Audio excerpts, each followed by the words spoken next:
Super fast tortoise in the game, ready to ignite. Put up a fight, gonna leave them all in fright. Playing Magic the Gathering on a Saturday night. Summoning creatures, casting spells with all his might. Sipping on more coffee to stay awake and bright. Caffeine runs fueling his creativity inside. Got a YouTube channel where he's shining so bright. MTG 3, the show that takes flight. He's a lyrical beast, spitting fire with every bite. Black metal flow, pounding beats to win sight. No one can stop him, he's on a meteoric height. Super fast tortoise, the champion of the fight.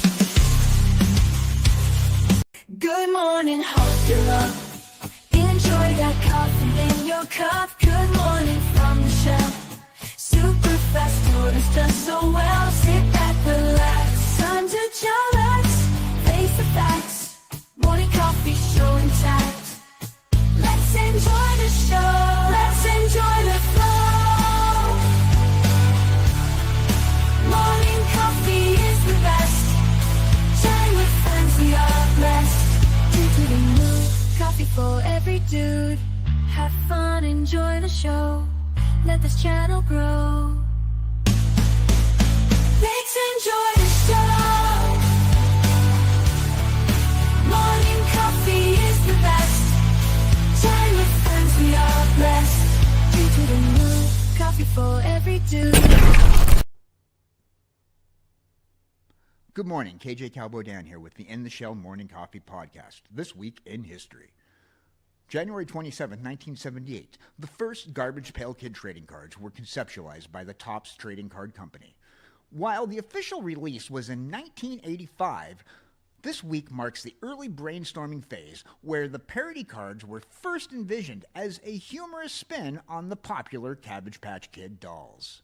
The cards quickly became a collectible phenomena, blending satirical humor with grotesque art that resonated with kids and collectors alike.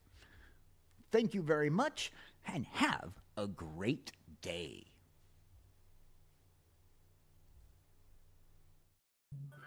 Point about that.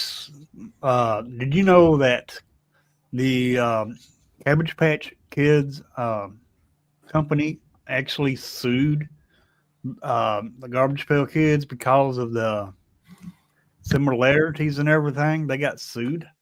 Oh yeah, they got sued. But the Cabbage Patch industry, Yeah, it was a stolen IP. yeah. There's a lot misconstrued. Yeah. Yeah. Yeah, Xavier Roberts was a partner with the original creator of the Cabbage Patch Dolls. Yeah, the Cabbage Patch Dolls sued the other company. Yeah, and Topps Trading Cards did get a huge lawsuit, but they found out through the court situation, they didn't have to pay out or anything because the concepts of the while they looked like Cabbage Patch Dolls being in inappropriate situations, Kaz, behave yourself. They ended up not having to pay finalize the lawsuit, from what I understand, because the situations that the characters in the cards were put into were not situations that the Cabbage Patch Kids were ever put into. Right. Yeah, there was basically legal loopholes that let them get away around it because, like content creation, you can take an existing IP and as long as you create it in your own fashion, put your own flair in it, it becomes legally yours. The community. Hey, Castle, what's up? Kaz, jeez, that was a comment. Hello, Kaz. Well, nice to see you guys here. Woo. What's up, everybody? Hey, D. Lawson's here too. Oh, wait, where's DeLawson? Oh, DeLawson, you're hidden right there. DeLawson! I remember Garbage Pail Kids. They're still around today, too. Yep. So awesome. Garbage Pail Kids is fun. Fun collectible. I wish I still had my collection. I had a cool mom, by the way. Kaz will admit that Debbie's pretty cool. I had my my Garbage Pail Kids collection. My sister hated them because she had her Cabbage Patch Dolls. And I would constantly, like, if I had duplicate Cabbage Patch Kid cards, I'd take the sticker off the card and paste it onto the face of her Cabbage Patch dolls. Ooh. And okay, I got in trouble like once or twice for it because my sister had some of those original Cabbage Patch dolls where the faces were made out of the fabric. Yeah. But I only got in trouble a couple of times for that. But my mom was pretty cool when it came down to my collecting them. Nice. Yes. So behind the scenes, we were talking about Goodwill, and we were having a good conversation about how Goodwill's transform treasure to trash, and how they become more of a greedy corporation type of business more than a helpful situation. Now, every time I seem to talk trash about Goodwill, like in my feed somewhere on Facebook or Google, there's always something saying Goodwill donated money to such and such a profit. But then if you find the right video and the right information, because it's all in public, you find out that the CEOs and the higher ups of the company are making bank compared to the stuff they're helping. In fact, there was proof in the pudding. There was proof that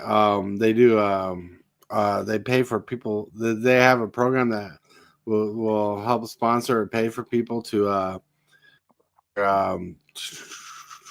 what do you call it? Books and Get their stuff. college degree. Yeah, but there's a word for it.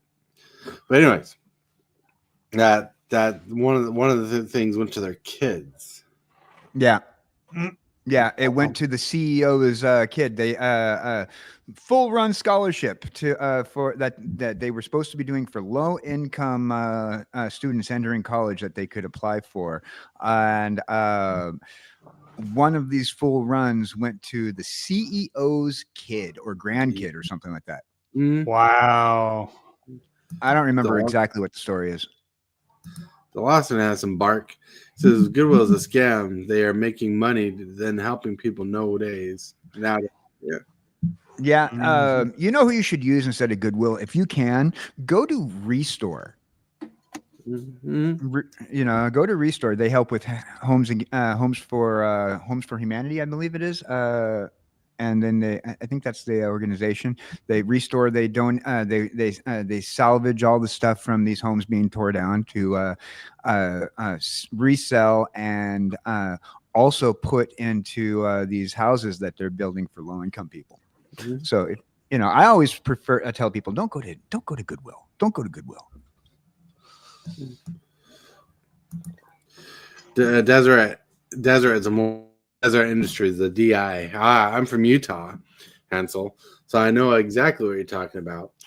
And and I used to buy all my Transformers there back in the day when those stores were good. My mom shops the DI and Goodwill still today, and even talks about the decline in the companies. Like the higher the prices, they make higher prices on stuff they get for free. And the quality stuff in stores not as good as where you can find it like in auction sites now. And there's a lot that goes into it. Because there are people who donate good stuff to them. But the average person who has a cell phone knows how to look up prices and find the value of stuff they have.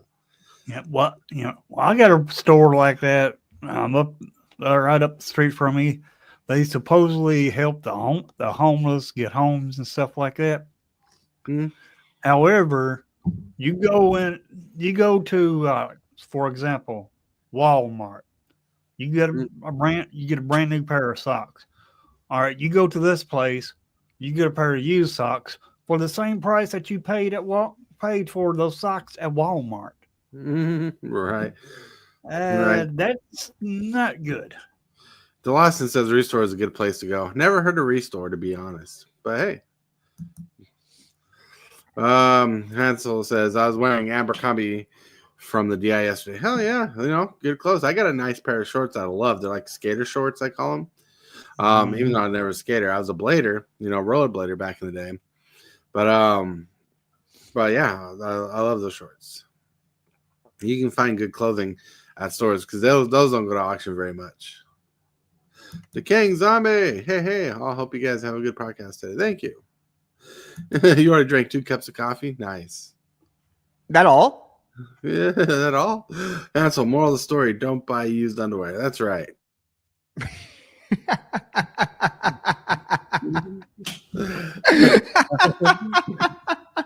I mean, I thought nobody needed to learn this lesson, but apparently I was incorrect. Some of you Americans do need to learn the lesson that you don't buy used underwear. First of all, I disagree with the statement altogether because eventually all underwear is used underwear. Mm-hmm. Oh, that's funny. Yeah, that's the only thing I don't buy from a place like that is my underwear. I gotta have new underwear. Oh yeah. No Other doubt. than that, I'm fine with everything else. My underwear's got to be new. Is it too Yeah. early to award comment of the day? No. I wish I had like a little clip for something like that, but no. I mean, I'm just questioning the person that buys underwear, wears it, and then goes, you know what, I'm going to donate this underwear. Well, I don't know about you, but I never see used undies or anything like that shops anyway. So there must be like an unspoken rule that you just don't underwear. Just don't speak about it. Oh, I think there's probably the health and safety hygiene bull somewhere that means they can't, and thank goodness for that. Oh yeah. And I tell you what, we're not going to get into the story about how people get to try on these things at like Walmarts and stuff. That's a whole thing in itself. That's pretty. Yeah. But on the train of goodwill, Hillbilly's at what, 760 what subscribers? 61. 161. 761. He's charging up the lead to 1,000. Oh, What are you guys doing? I'm at what, 702. You guys need to start clicking the subscribe button like hardcore. You know, I'm racing Hillbilly here. but don't spam it. Don't spam it, because if you spam it, you'll hit it one too many times and accidentally unsubscribe. Yep. You only need to hit it once. Yep. That's right. But that's pretty cool. But anyways, breathe. Hope you guys got energy today. Hope you guys brought the vibe, the sass, the whatever it takes to get you going, you know, in their cup of coffee, your cup of inspiration.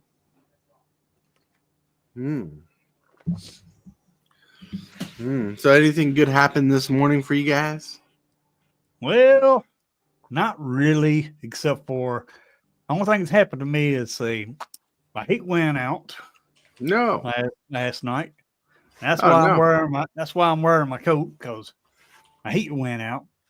That's horrible. Yep, so I'm waiting on the landlord to come and fix it. This is the second time this winter that has happened. It happened around Christmas, and then it happened last night. Jeez. It's got to be rough. I wonder if you need a new heater system. Oh, no, what do you call it? Central heat and air. Yeah. I wonder if you need a new system. Maybe. All right. Well, I don't know the full story, but Hansel says my lawyer is moving my thing forward, so I should get the settlement check soon. Hell yeah. Oh. Well, congratulations on that. And thinking of lawyers, KJ here, who's the well, not KJ, Hellwiller, who's the English lawyer who tells you when you're speaking bad and worse English. How are you doing? Oh, I'm doing good, and I only really tell Dan because he garbles up the English so badly. Like he even garbles up your American, which is garbled English in the first place. So I only speak 2 versions of English, and that's bad English and worse English. Bad English and worse English. But anyways, no, it's pretty good. Like so on not to purposely show. How's the Pokemon thing going? Have you accrued and collected more packs to crack on your channel? I didn't get any more packs lately. However, I do need to do a video of a certain selection of cards that I managed to gain in a bundle recently. Nice. And these certain cards are made by a company I believe we're all very familiar with. Because they are some of the original 1999 Wizards cards. Oh, that's So pretty cool. I'm keeping them all nice and separately. I've got my Wizards collection, and then there's the rest of the Pokemon. Cool. Well, so the 99 Wizards cards have the different back on it, the Pocket Monsters. Yeah, the ones that those old ones that I remember from when I was a kid, and all the people at school had them on the playground and everything. So Why do I feel that there's a big butt coming? What do you mean? I mean, I can't do it the same way as I do a pack opening because I'm not touching these cards. They have already gone into my folder to keep them nice and safe because they've already had several years on them. Let's not give them too much more. So How do you in short, she's not making a video. I will do it. It just won't be yet. That's all. Because my current setup is a smallish space. So I have to work out where to relocate the light and things to. So you will be able to prove that they're legit cards. Oh, they're all legit. We've all done. We've taste tested. We've You're not supposed to eat your TCGs. Oh yeah. Oh, every card has got a little nibble mark in it now. I know it's real. Are you a TCG eater now? How do they taste? I wonder that. Cardboardy, strangely. But, they're a bit dry. Did you put salt and sugar on that? Why would I put salt and sugar? But definitely should put sugar on it next time. But no, I sifted through because it was like a big bundle that somebody was throwing out, and when you get that, there is a chance that unwanted things will sneak into it, especially when it's a kid's old collection, because they don't know and they just pass it around and things. But it looks like all of them do seem to be. I mean, they're not first editions, unfortunately. I think I've got one is. I think one is, but it's those ones that I remember. And as nice as some of the modern day Pokemon cards, they just don't have the same thing as the simplicity of the old ones. And no, Pokemon cards aren't a Wizard product. They were it was about 1999, I think it was, to 2004 or 3. And then the Pokemon trading company or whatever it was took over the whole lot of it. Yep. There you go. I'm sorry, go ahead. DeLawson's asking, you call it Queen's English, don't you? Yes, it is the Queen's English, although I guess now technically it's the King's English. Since the Queen passed away, rest in peace, whenever that was, a few years or so ago. I can't keep track of time. I blame it on Dan. Time's elusive. Exactly. Ask KJ. Time's elusive. He doesn't even remember what year it is. Well, hold on a second. I blame my What's all this interactions KJ with Dan Dan's blasphemy lesson over by here? Well, the reason why I said salt and sugar, you got to put salt on it to make the card salty.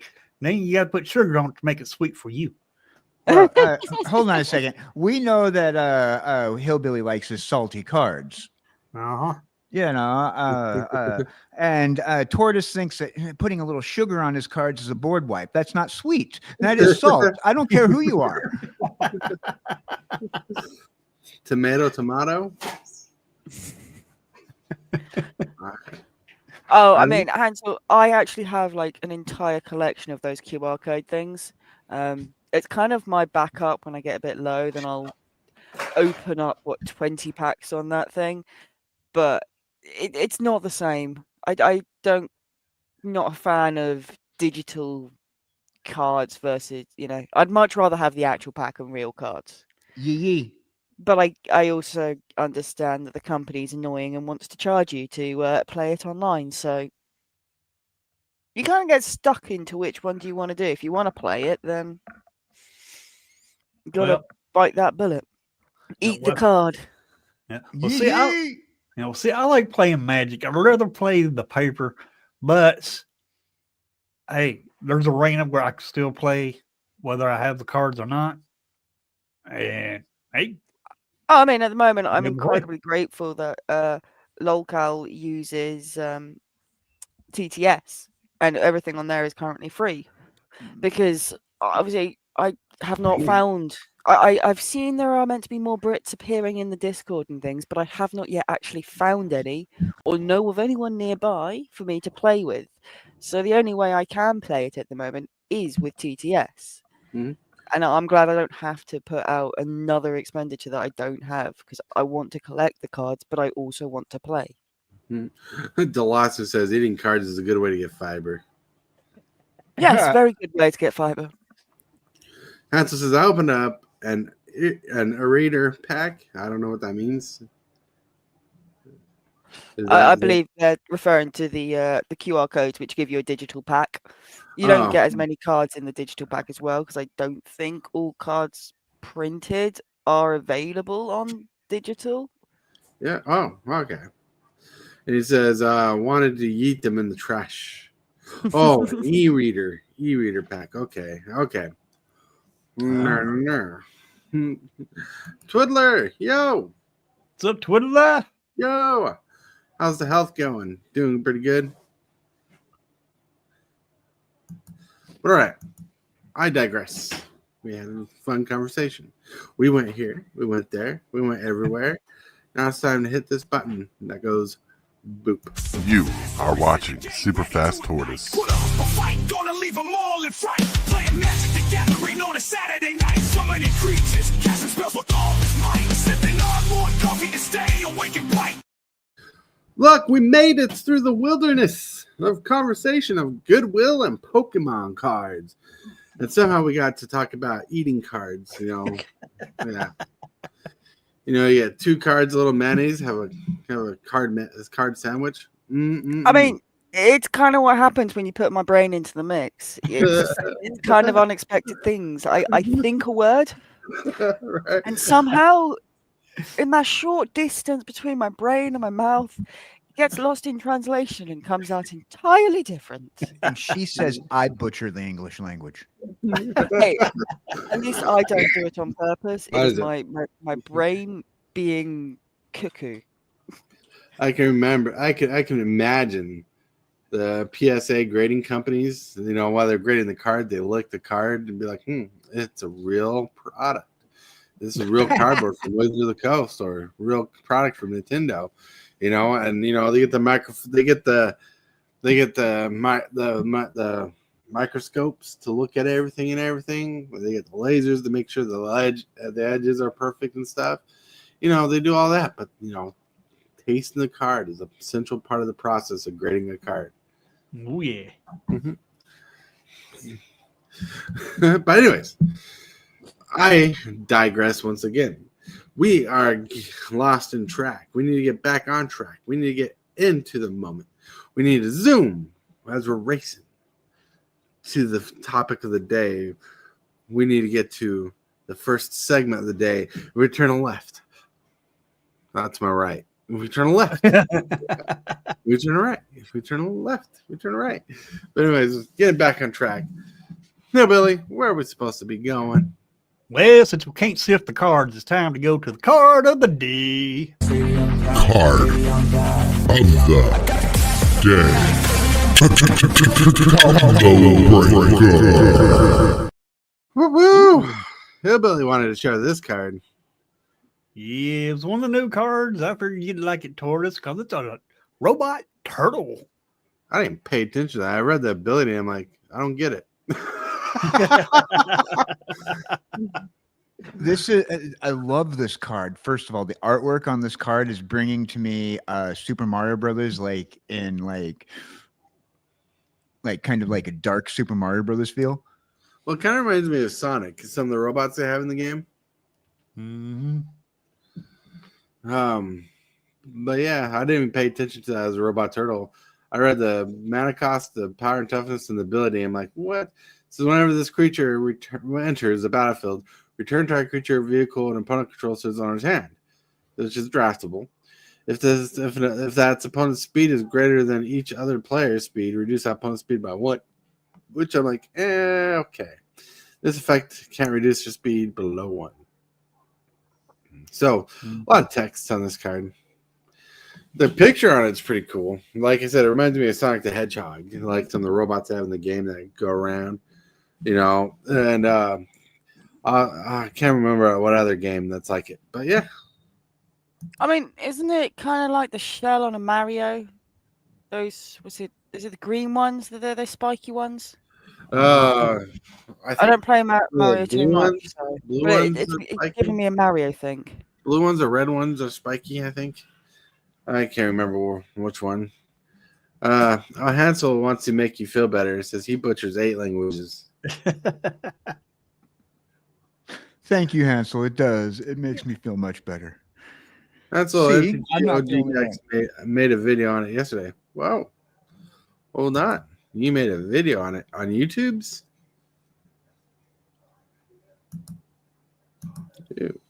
All right. Boop, boop, boop.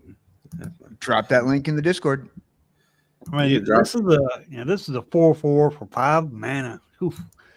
Ooh, It's drop like that Shell link. Carrier. Yeah. Yeah, look at that. Well, today while I was looking through Facebook for memes and stuff, they spilled a new card today that was pretty solid. Unstoppable Plan. Oh yeah. And look, there's Jace. Dun, dun, dun, dun. Ooh, I like this. And it's also a enchantment. Nice. Yeah. I like this. It's pretty solid. Yep. Yeah. At first, I thought it was uncommon. I'm like, they made this uncommon in blue? That seems pretty nuts. 2 generic and a blue. At the beginning of your end step, untap all non-land permanents you control. Oof. Jace knew that if he just had time to explain his plan, he would find support. Unfortunately, time was short supply. That's a really good card, and the artwork is pretty banger too. Kind of reminds me of Robots, the Disney movie with that big old robot in the back with the funky looking eyes. Uh-huh. But yeah, this looks pretty good. I wonder if Jace is still a planeswalker in the set, or if he's been de-sparked. No telling. Man, I have not seen a Jace in this set yet. Uh, I mean, this is the Jace card, but I have not seen the actual planeswalker or a creature. The Lawson says not a good idea, and tapping cards is broken. That's right. Yeah, I like this idea. To be honest, because it's almost like giving your creatures vigilance. Almost, yeah. Backwoods collector, planting those trees so you don't have to. Whoa, hey. So I'm really hating the bounce BS. Enters Mystic at 90% bounce straight back to 69. Yep. Yeah, that bounce deck is pretty bad in Mythic right now. I mean, it's that bounce deck. When it came out, it went straight to meta. And we got Monkey Do 92. Good with the Time Vault. Hell yeah, Time Vault is pretty good. There's some good strategies with this. Holy cow, you're right. Oh yeah, definitely. Woohoo. That's right. I appreciate that. Yeah. Then today, my original picture of the day, or card of the day, was this colossal sky turtle. I was going to look, a turtle. Turtle. So instead of having a card of the day, we basically had like a trilogy card of the day. Mm-hmm. 2 turtles in it too. Yep. Turtle. Colossal Sky Turtle is a pretty good turtle. It's 679 mana for a 6/5 flying with Ward 2, which you don't really care about. You can reanimate this thing from a graveyard if you want to. It's his channel abilities. You want to channel that inner strength. You pay 2 generic and a green, you discard Colossal Sky Turtle. You can return target card from a graveyard to your hand, or you can pay a generic and a blue to discard Sky Turtle to return target creature to its owner's hand. pretty solid turtle. Yeah, it is. Mhm. I love Simic. Simic. And it's a flying turtle. That turtle was running out the door. He's like, I believe I can fly. I believe I can touch the sky. I swim about it every night and day. Right? That's funny. It's crazy. Oh. All right. Copyright claim. We ain't worried about no copyright claims. Anyways, now let's get some pictures of the day. But yeah, I have had just the right amount of coffee. You may speak to me now.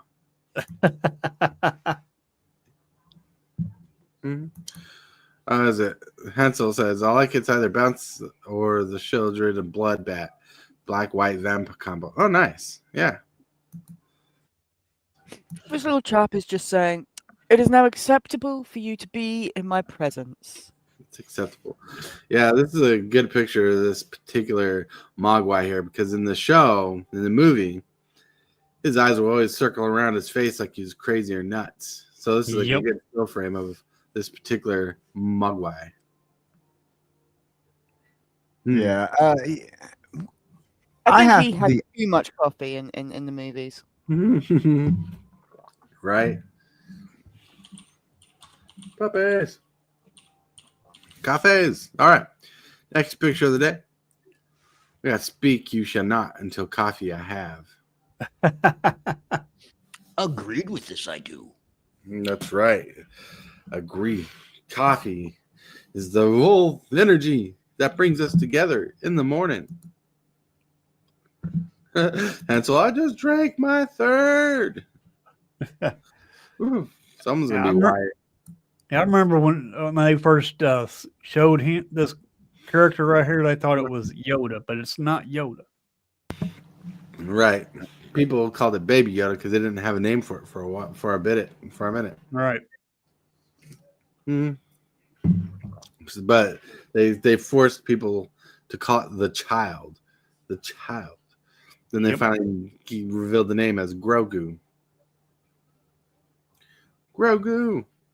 I thought they went back and how that Star Wars do their stuff.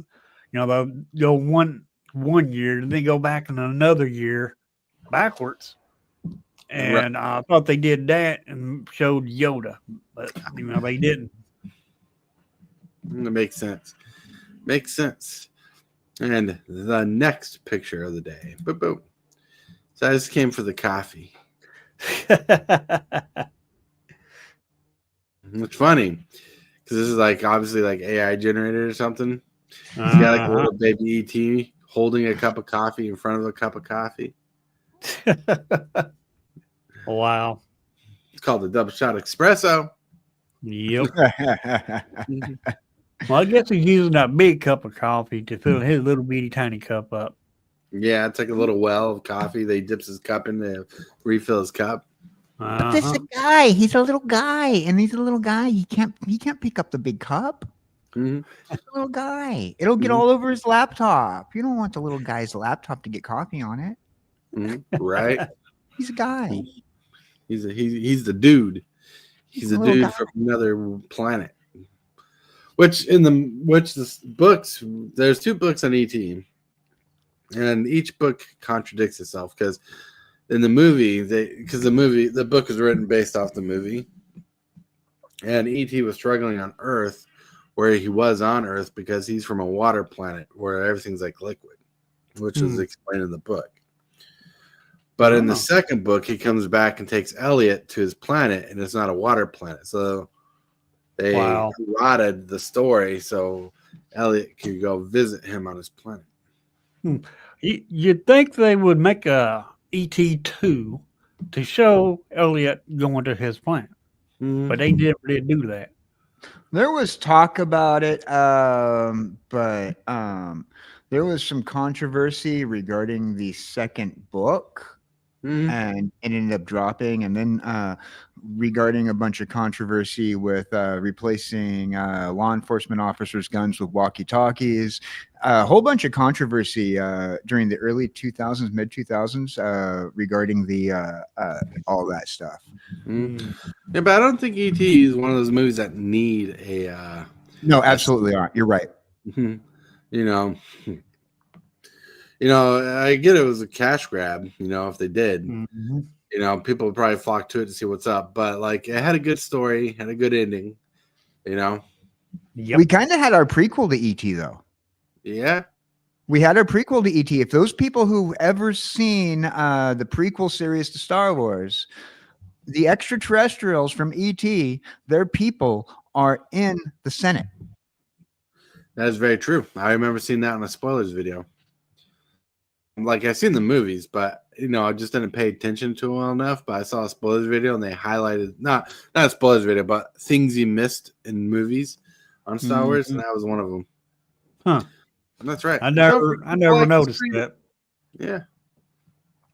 Yeah, it's when they're in the synod, and all the politicians on those like floating, hovering platforms, and when the camera's panning through it, there's a family of ET's alien species on a platform. Huh. Yeah. Yeah. Yep. Whoa. Anyways, the Jedi. It is officially canon. Yep. Hansel says each cup is like 180 milligrams. So yeah, life feels good. Yeah. So it's canned mocha, so it's right on the bottle. Nice.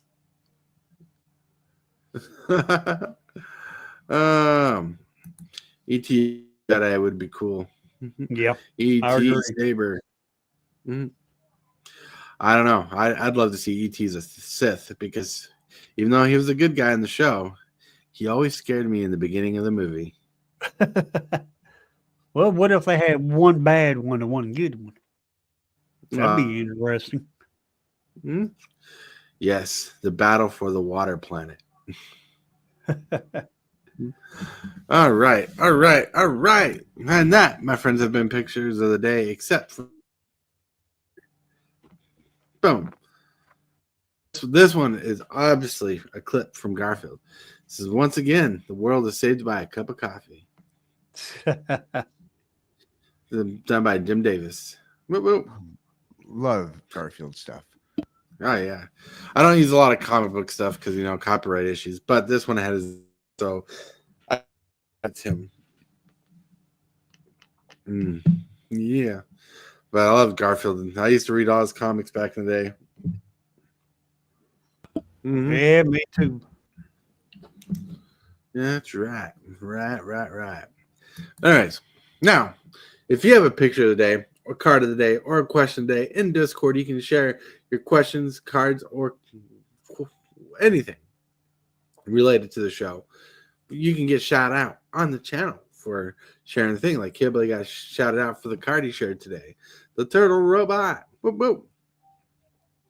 So, now we're getting to the question of the day. Let's get to that clip right here. Presented by Discord, we have the question of the day. Oh, question of the day is brought to you by yours truly. Let's see what I had to ask. Super Fast Tortoise here with the question of the day. The question of the day is, if you could bring to life in a film a franchise of your choice, or reboot a franchise that you would love to see rebooted, or have a franchise done in a certain way that you'd prefer, what franchise would that be? Would it be Jurassic Park? Would it be Star Trek, Star Wars? Would it be the Marvel Cinematic Universe? It could be anything, even from Gremlins to the Goonies. It could be whatever you want. But let's hear your answers now. See, Hillbilly disappeared. Live action or live action? If it's live action or cartoon, it could be a cartoon you want live action. It could be a live action you want to see as a cartoon. It's just a franchise. It's your moment to shine about the thing you want the most. Voltron. Volt. Okay. The insurance rates will be a little high on your Lions, but yeah, I think I like that. I like that. Mhm. Masters of the Universe. Woo-woo. So, what franchise would you reboot, redo? Heck, and a franchise could be something from like a set series of books that's not even made in a movie yet. I'd like to see Voltron come back. Yeah, I think they tried to make a resurgence a couple of years ago. You He made some five, toys. with the 5 lions and all that. They did make a resurgence a few years ago. It was a pretty good show. The animation was okay. I believe it was one of those not Netflix. I think it was maybe Netflix original series. Mm-hmm.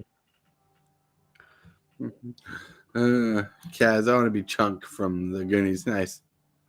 Do the truffle shuffle. Dude, truffle shuffle. So, my thought process, I'm thinking I'd like to be in a claymation film. mhm. You know, not like one of the David and the Argonauts claymation films from the 60s and 70s, but maybe like one of those claymation films like Rudolph the Red-Nosed Reindeer from the Christmas claymation stuff that was really popular back when I was a kid. Oh, not You know, not as smooth as like Wallace and Gromit. Wallace and Gromit. I have more British people making fun of me about my voice and accent. I already got Jesse. Hey, Wallace and Gromit is awesome. Well, the claymation, the animation in those claymations, the Wallace yeah. and Gromit gotten Wallace so and smooth, perfected. Absolutely. I could live in a Wallace and Gromit cartoon as long as it's like something like Chicken Run or what was that one that came out a couple years ago? Oh, good one. Can't remember right offhand. But yeah, I'd live in that one. Claymation. Give me a claymation cartoon universe any day, and I'll be happy. Nice. Ooh. What about you, Hillbilly? I don't know. Like, I wouldn't want to anything rebooted. Like, a lot of my shows and things that I really like, I've got such nostalgia for. I'm not sure I'd want them touched. You know, like they might do something better, but it won't be the same show that I fell in love with because that one's gone. Right. So I'm not sure. Well, think about this, because I said it. I asked the question in a certain way with certain phrases. Like sometimes there's like a series you wanted to like. Say you didn't like Twilight. I know there's a lot of people who are fans of Twilight, the vampire series. Mm-hmm. But what if you could redo the film to put in the qualities from the books and the things you liked about it? And I think the main problem with Twilight is it's too twinkly. Too twinkly, but yeah, I'm just vampire twinkles. Just erase that from the thing, and I'm sure it's not bad. Maybe there's a franchise you wanted to watch and didn't like The Lion, Witch, and Wardrobe. You could reboot that franchise. Make it better towards the books, or make it better for what you wanted it to be. I'm not sure. I mean, ones that I watched and I saw there could have been a better movie was actually the most recent Madam Web. And I watched it through, and I mean, I was having fun at it. It was bad. I wasn't enjoying it for a good movie. But I got to the end of it, and I thought, oh, okay, this starts looking like a good movie. This could be a good premise, and of course it ends. Right. I don't think they're going to do a sequel or anything that's sort of like that. Yeah, I watched Madam Web. All this junk on this other one. Do you want to live in that universe? And from I don't know the lore too much, but from the things I have heard from Dan, who does know obviously Marvel lore a lot more better than me, but why couldn't they have made that movie? Because Sony does not handle its own IPs well anymore. I mean, they did good at the first Spider-Man, the Tobey Maguire Spider-Man. Hell, the Andrew Garfield Spider-Man, first Amazing Spider-Man movie was really great. Then they messed up the second one. Yeah, and then we went downhill. Mhm. I wish that She-Hulk was good. I mean, it was good when it was on Disney Plus, but I like to see a movie with She-Hulk. Well, okay, so you're looking. See, the problem is you're not going to get that. If you've read the She-Hulk comic books, with the exception of the Avengers storylines themselves, She-Hulk is exactly the way you saw it there.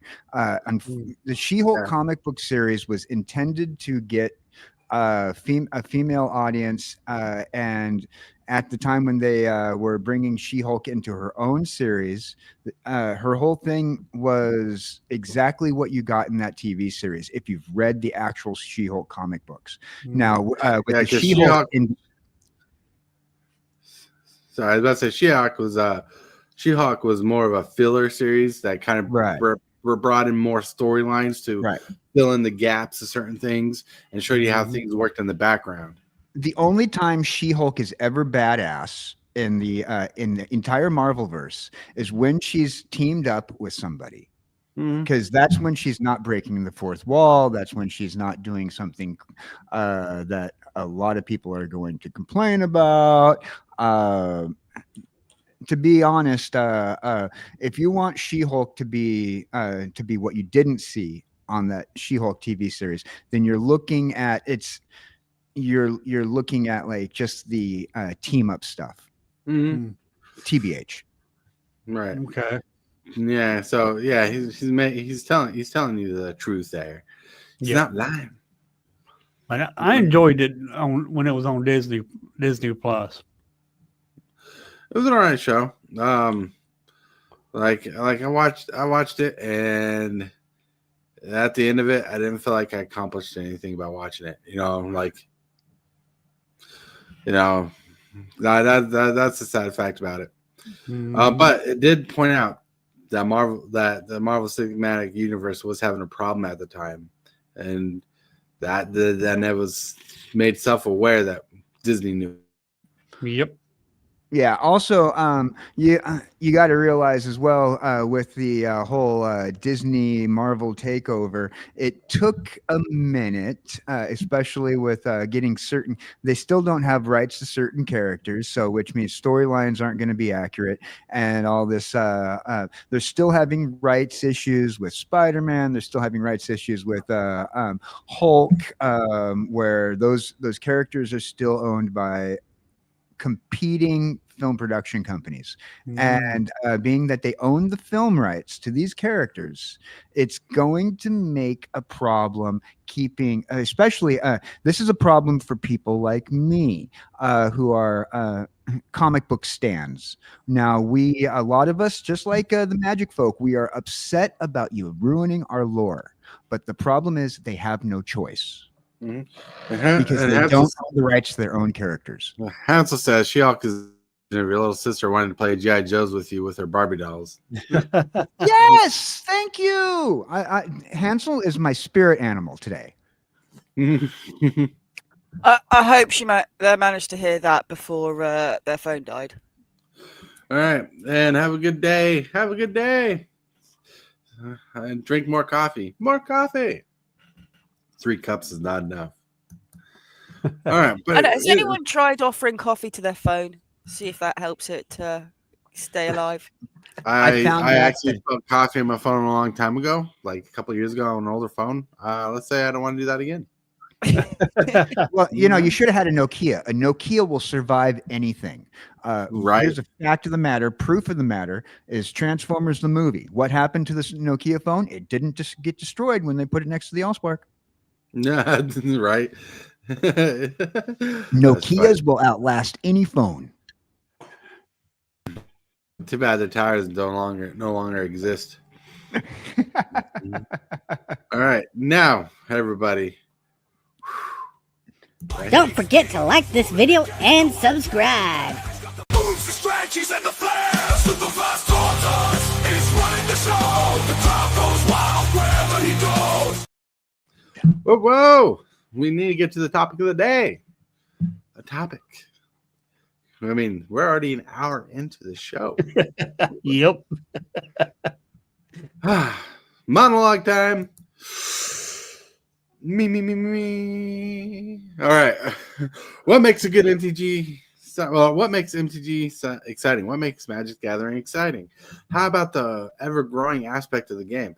How about the game we love is always changing and progressing? The new exciting cards always being created in a Commander product or in new sets for Standard or sometimes Modern. WOTC is always creating new cards that help already existing decks and brand new abilities people want to see built and structured into a deck. The power creep is always growing, the meta always shifting, and the constant growth of mechanics. The truth behind the game is the ability to interact with the game is always better than other TCGs, because some other TCGs can't or just won't be as interactive. Now, Wizards has a proven collectible aspect, even though it's weird sometimes. That brings good pack opening and box breaking fun, excitement, and different arts and borders that get the senses tingling. Now, Magic offers so many unique cards, mechanics, and themes that make for endless deck building opportunities, and has a strong trading aspect to the game. Magic the Gathering is just exciting. Game we love has sprouted many social media channels. Content creators love the game and dedicated their livelihoods to the game. Some people make their livelihoods off the game of Magic and social content. It is awesome, the love for the game people have. That is exciting itself. The game is just amazing all around. Now, through the good, bad, and ugly, the game we love is always making waves in the community. The community that we care about so much. You have tournament chasers, people who thrive on the competitive scene, dedicating their lives to the game because they love the game that much. Breathe. Let's get into that.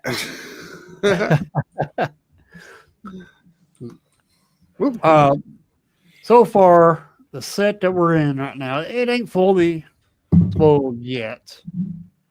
And it ain't really looking good for this set. Aether Drift is still an exciting set, especially for the people who love vehicles. How many times have we gotten on Spell Table and there are people talking about wanting to get more vehicles for a deck they're building? Not too many. But I mean, we had about one conversation per week since the spoilers and things are going through when we played on Spell Table. Yeah, maybe once a week, but yeah. I've been, since I've been, looking at the spoilers every day and everything, nothing has really has really stood out for me. Right. Now, that's not really for you.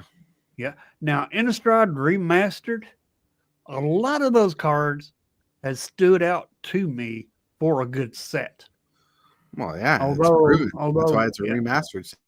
Yeah. Although it's not standard legal and standard legal, arena legal, but the cards still stood out to me as being very good cards.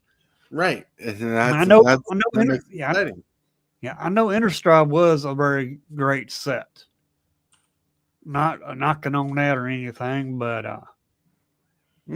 I'm happy to see the new cards just because of that. They're new cards.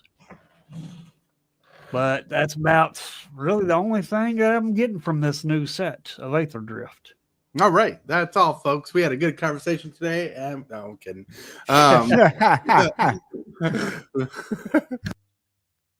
No, Aether Drift, don't get me wrong. Aether Drift does not excite me. But the fact that it's got people excited and it keeps on growing, it's bringing unique mechanics.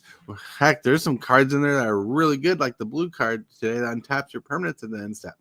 There's some solid stuff. People are going to jive to the music. Yep. Mhm. Yeah, I don't think there's any going to be much changes into the meta, though. To be honest, Not I re- saying random. is there's a lot of cards that people are going to be playing with in Commander and in Standard. Like, not obviously not every card's going to be banger, right? But there are cards that are going to shift the meta a little. But those cards are going to make Commander play so good. Like, I need the idea of playing with vehicles from the set too, because the turtle deck I'm working on cares about vehicles, which is awkward because I'm not a big fan of vehicles, but I really want to be able to tap down my commander bad without attacking. It's all KJ's fault. I claim all responsibility to nothing except for that. That is the only thing I will ever claim responsibility for. Right. That's funny. But yeah, and look, one thing that makes the community amazing in this set, like we got 2 people on the show who either played Magic, hasn't played Magic, who actually frequent a channel that talks about Magic about every day, almost every day, not every day, but almost every day. Because yesterday we had a conversation about collectibles. Mm-hmm. But and through the community, look how KJ has grown. His subscriber count has grown a little. His Twitch has grown pretty good. His followers. I got monetized instantly once I started not hanging out on Twitch. Right. I got a question for KJ. What's this about pants pooping allegations? Pants pooping allegations. It was gushy. It It was gushy and warm, and everybody enjoyed it. Everybody had fun. They laughed. They like, ooh.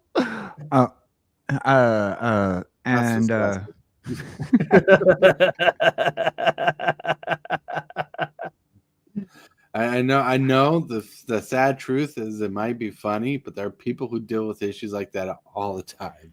Yeah. well, yeah. So the sad thing is particularly, and I don't want to go into detail about it because no colon. It's not always a laughing matter. No, But I'll it laugh ain't. anyway. I'll laugh anyway. It's because it's my own Oh. expense. Oh yeah, trust me, I get that. I mean, like even with me, my diabetes, sometimes when I get sick or something, stuff like that happens. Yep. It's not a laughing matter. Later on, you kind of chuckle at it. You're like, huh. But Has- in the well, moment, we're not yeah. laughing. I'm lactose tolerant, but I love milk and cheese. Sometimes it happens to me, Mm. but it's just part of life. It happens to people sometimes, but you just gotta laugh it off. Sometimes you do. Everything. Yeah. But still not the exciting stuff about Magic. Yeah, Like you want anyway, to see Magic, you want to see a card of Magic that makes you want to poop your pants. Look, right now I'm in the middle of building a new commander deck. It's janky because I don't have like powerful cards in it, but it's fun. Yeah. And the deck building experience is fun. Like it's crazy. I need to tone. I need to play test and tone the deck up because I need to get more removal in there as much as I can for being a deck that doesn't have a lot of great removal, and I don't have the removal spells for it. Like I don't have a beast with it. I don't have a chaos warp. I'm building a teamer deck which is red, blue, green, and I don't have a lot of board wipes. Ah, Lord. Hellblades, thank God. You would think that they would have done as many turtles as they put out, because every set that they've made has a turtle in it. You would think they would come out with a commander deck with turtles. Dude, that would be amazing. And they did come out with a commander deck with a turtle. That's how we got can't remember the name of the turtle. He got reprinted in a master set or a remaster set type thing. Yeah, the turtle that cared about artifacts. I have a copy of him. Ah, But yeah, most turtles they make are blue, green, or black. yep. Most, not all. All right, but I'm just saying you would think they would make one. Mm. Oh, yeah, but they will. They will eventually get there. I have Yep. faith.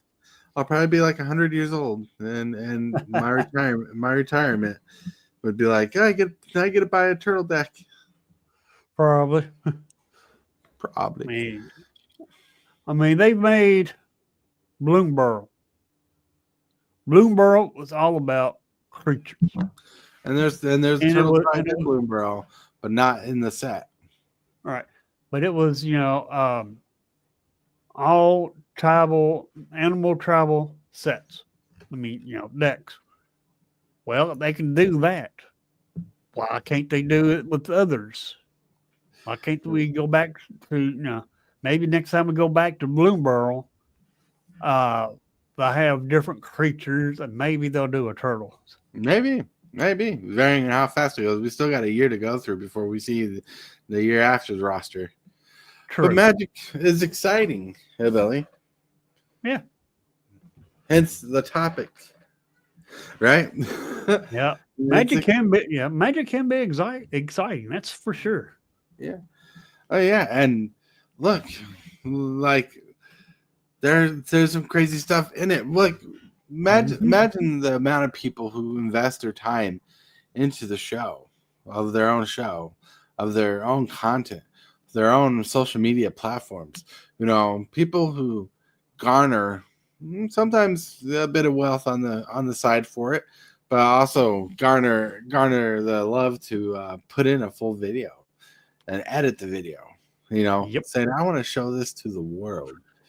I mean, not everybody gets that kind of dedication and following, and Magic's one of those people, one of those IPs that people will put the time in to sound professional.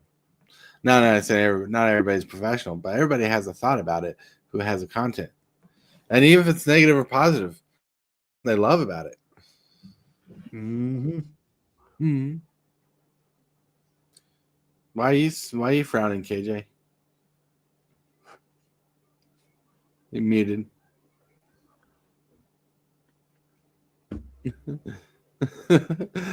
Yeah, okay. I was muted. There we Sorry, I was muted. go. I hit the wrong emote button. Yeah, you were frowning, and I'm like, why are you frowning? You started talking in silent. I was trying to listen. Yeah. But yeah, it's crazy. Crazy. What people do. Like what's one thing KJ loves right now? Spam. Like what do you like what's one thing you do about your content, right? Well, everybody knows lately I've been obsessed with making AI do jank stuff. Yeah. And you have fun with it, right? You make advertisements out of AI, you make songs out of AI, you make pictures out of AI. Well, yeah, certain things. A lot of the stuff I've been doing, though, I mean, like certain promos and whatnot, a lot of them I've been doing by hand and learning some new things, though. Mm-hmm. Right. People been doing the same thing with Magic. Some people are so good at it, they made a whole freaking business out of it. Yep. Yeah. Maybe one day you'll be able to do the same thing with what you do. Well, there's an idea, or I can just learn something new and help somebody else. Well, I grew into my britches now. I helped a lot of people out to learn different things with things I did. If I learned something, I'd teach it to someone else. If someone had a question and I knew about it, I'd tell them and walk them through it as best as possible. Because you know what? If I grow and someone else grows, we can grow together. Indubitably. Mm-hmm.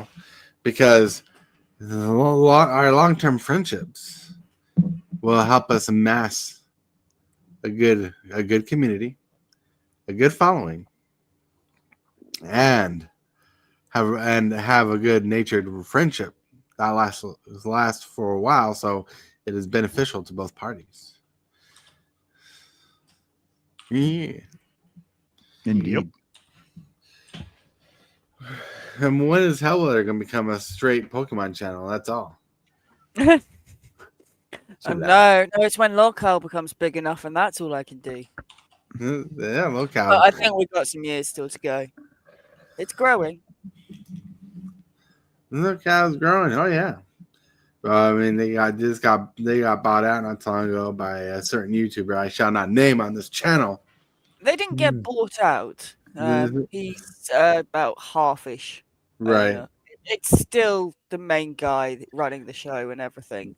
Yeah. The question is whether a silent partner is being silent or not. Hey. That is yet to be seen. We're not getting into the politics of it.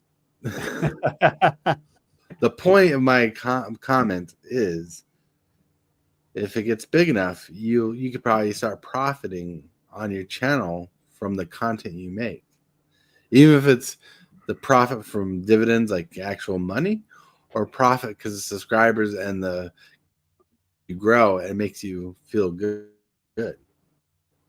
Oh, yeah, there certainly is. There's a dual profit element of potential monetary reward, which certainly would be nice for things like heating, Right. But it's nice to know that when somebody types a message in when you're doing a stream and they say, "Oh, you've made my day" or something, I've really enjoyed this. You've made me laugh, and it just makes your day knowing that because what you would do, something you have done, has made another person happy or made it a bad day for them not so bad.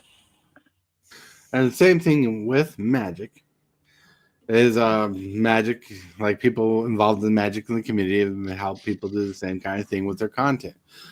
But one thing I want to talk about, what makes Magic so amazing, is how many businesses itself sprouted up, from local game stores to online presence stores, right? Like Card Kingdom, Cool Stuff Inc., Channel Fireball, and whatnot. Star City Games, TCG Player, Card Kingdom, which I've already listed, so I should probably stop listing things. But yeah, like, it's crazy, the fundamental growth of how amazing Magic's come in the community and ingrained itself as an American name. Like, almost everybody knows what Magic is. Not everybody does, but almost everybody you talk to at least have heard of it. And it's coming to the point where people understand that it's more than just a hobby. It's, for a lot of people, it's become a lifestyle. Yep. I mean, Hillbilly's channel is all about Magic on Arena. I highly doubt that when Magic was originally conceived of and started being released, did they think that people would make shows about it, make their livelihoods, channels based upon it, and have so much that kind of rides on what they do? Oh, when they first created the game, they couldn't even see past their front door, really. Like when they first created the game and started selling booster packs, they didn't realize that people would be opening up so many rares, right? Like, they thought people would be building their decks out of the packs and the packs they open, which is the point of the game from back in the day. Like, people open packs, build decks, and they upgrade as they build more packs, right? Because that was the point of the trading card game. Mm-hmm. But they didn't realize so many rares and stuff would be open that people would start trading singles like they have. They didn't think there'd be enough singles in the market for what was going on. But when they first had their first tournament, before they legalized the rules, because the first tournament, you could have any number of one card in your deck. And they found out quickly people broke that rule. Well, they didn't break it, but they broke the system. Right. And people were able to get their hands on different cards. And so they realized people were getting their hands on more cards than they realized, because now they can buy, because they found out that people can get cards not only from packs but from other people. And that's when they started honing on the pack design, which is crazy, because They didn't even know this was going to sprout an LGS. But when the LGS started coming up, they started selling. Well, they started selling their products through LGSs originally because they needed that help, and that's where the geeks and nerds were going to. And you can find them in your local grocery store by vendors, which was insanity. So, to say the least, when Wizards of the Coast first created Magic, they didn't realize the effect they were going to have on the world beyond their own garage. They just wanted to make a few bucks, which is amazing. I mean, nobody releases something or does something, thinking, oh, this is going to have this massive impact. The same as setting up your YouTube channel. You don't set it up thinking, I'm going to have this massive impact on the world. I'm going to influence them. You set it up because Hillbilly, you wanted to play Arena and you wanted to show Magic to people. You wanted to share it and get it out there and show your love and things. And maybe have someone in chat join you. You do what you do for your channel because you wanted to. You wanted to share your love of something. Yep. Or you enjoy it.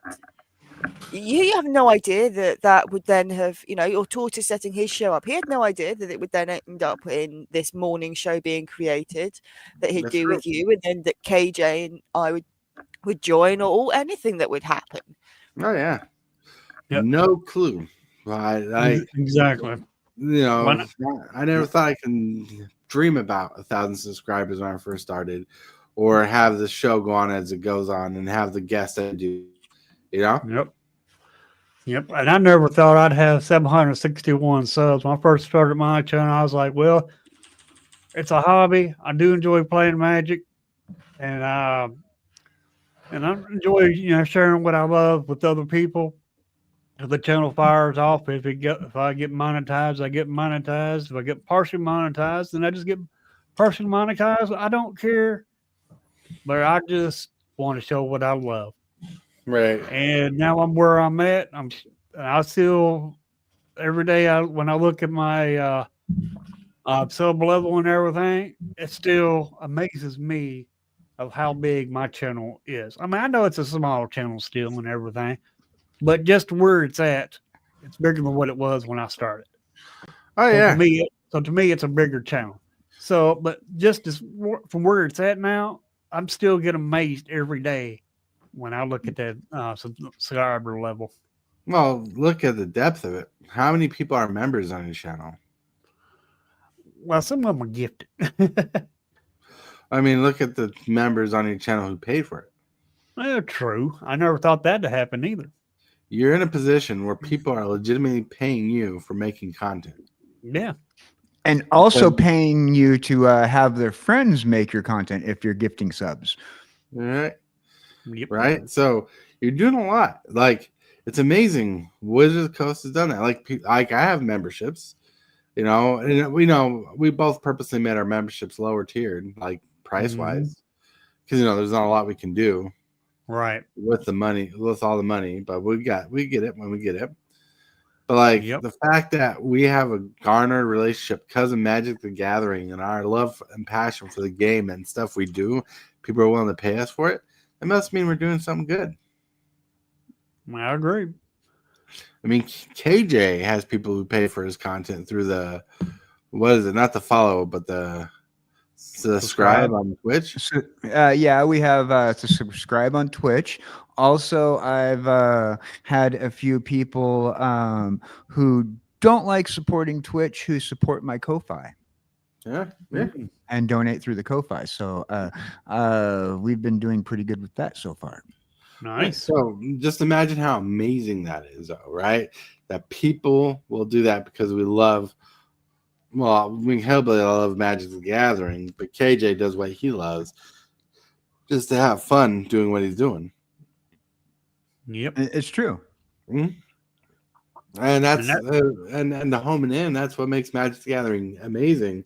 Not the fact that you get monetized, but the fact that we love it so much that in itself gives back to us the love that we have for the game. Yeah, I didn't care if I got monetized or not. I was doing what I like. Right. That's what we did. Like I didn't think about being monetized. Like I was partially monetized with all the mail days I was getting back in the day. Uh-huh. Which, by the way, everybody, where's the mail? Where's the mail? But anyways, yeah. No, it's awesome. Like it's crazy how much we've grown now. We've sprouted, and like even the show's grown. Like the show's grown to a point where it has a great segment of show. It has a very broad opening to the show. People can chit chat and chill. Yep. Right. We got a second segment of the day, which is the card day, which hones in, and the picture of the day just kind of get us our brains starting to tinker around with thinking, because the topic of the day is listed above. We have the topic of the day, just try to finish the day so people get like a fun, friendly banter and a topic that kind of teaches them something or maybe helps them out something. Who knows? Mm-hmm. Exactly. And that's been done because of the changes in my life, but because Magic the Gathering has led me to create the show, and we've had amazing people join the show that helped broadcast the highlights. Because like when joined the show, because this is before Hellwiller, when KJ, he had such a great personality to him that he will disagree with you with. He's like, I don't have a great personality. He had a great personality, but his topics weren't strong on Magic. So I wanted to open up the topic so he could shine with some of the topics we talked about in the beginning of the show, where he can have a place to talk about for the show, because he really does has a strong suit with communication. Yep. Well, I try to work on my communication a little bit more and more every day, and that's one of the reasons why I like being here. Personally, for those people who know, and I'm not sure if you've been able to see it or tell, but I've been umming a lot less. That's very true. And this has been my personal goal, is to eliminate the words. Right. By the way, thank you, editor, for making me sound good right now. That's right. And think about this. It's all because you joined a show that's about magic. Yep. It's pure magic, and I believe in magic. I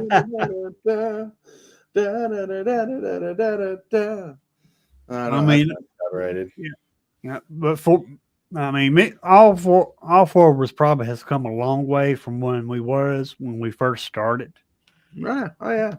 And it's amazing what we've done, but we have not been able to do this without each and every one of our subscribers. Well, it's not just the subscribers. It's like the subscribers help out a lot because they motivate us, they move us, they push us to do more. Yep. Well, what it comes down to is the work we put into it, the constant ability to do it, the want to do it, the continue to grow, the continue to be a little extra. Now, I know my show is not like the greatest show on earth, because if we were, we'd have the most subscribers, but we don't. Right. But we have some of the most amazing subscribers because they follow us and they talk with us to keep us going. Right. Exactly. And it's our passion for what we love that keeps us going. One of the reasons why I started the show is because I remember missing back in the day when you were in school and you went to lunch and you sat around the lunch table and you got to talk to your friends about stuff. You would be able to do that. Yep. And that's why later on I implemented the morning show to have a conversational point with KJ, because he's really that lunch table talker. Did somebody say lunch? Yes. But I thought Hellblade would be like that. Really? Yeah. I ain't like that. I say lunch, you like where? He loves food. That's right. But anyways, yeah. Like it's amazing how we incorporate the things we do because we love the game so much. And that's the game not the game, the company Wizards of the Coast has created something so amazing, so miraculous that we love till to this day. Now, it's our responsibility as people to be responsible with what we do. So remember to be responsible with what you do. But have fun with what you do, right? Enjoy it. Like, do what you can do with what you got and go with it. You know, Yep. when I first started my channel, I was making videos, and I was making the highest quality, low quality videos I could make. Yeah. When I first started, I just jumped on and done it. I don't know how good the quality was or anything. I just gave it a try and enjoyed it and been doing it since. Right. I wish I had that passion for arena, but I don't. Arena. I can't just spend hours a day on arena.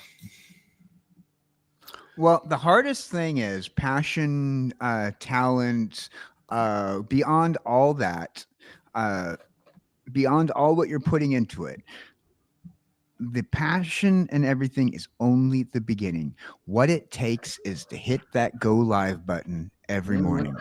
And a lot of us have a problem with that. We get into our own heads. I get into my own head all the time. It's like, I don't want to stream by myself when Jesse's asleep, or Tortoise has his family that he's got to be with, and I can't. I don't want to stream by myself, you know. And you know, the hard part is physically taking that mouse and just hovering over and clicking the go live button. It's actually harder than it sounds.